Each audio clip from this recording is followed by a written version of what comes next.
Ganito ang gagawin nyo, mga parlorista. Ay, sorry po kuya. Ganito ang gagawin nyo sa mga stylist na wala pa customer. Yes, gagawin natin ito kayo guys. Go! Maghintay ka, wala pa. Ano ganyan ito eh? Ate, huwag mo ganun. Wala mo. Ay ka na. Ayaw lang.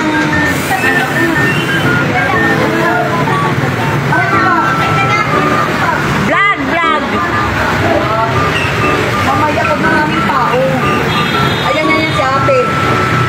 Hindi, ganito ang gagawin nyo. Pag wala pa yung customer, i-shampoo nyo na. Tanglawan nyo na.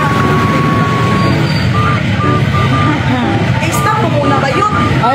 Stop muna, stop tayo. Mamaya na pag magbabarkada.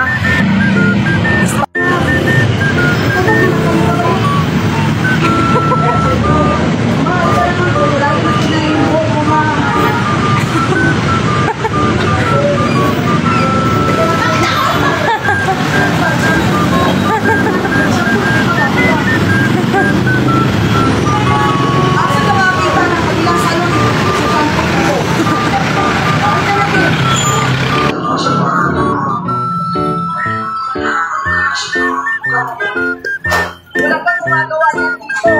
Wala. Tapos kung magpagawa perfect. Perfect na sila.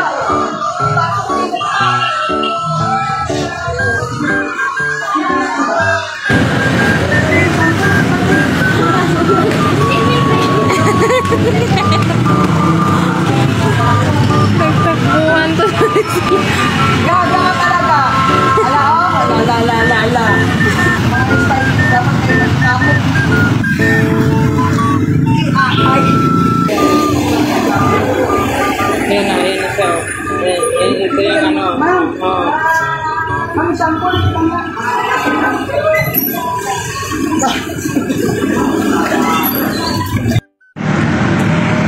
na, ulit. Tawin yun. Tara na, pasok ka na.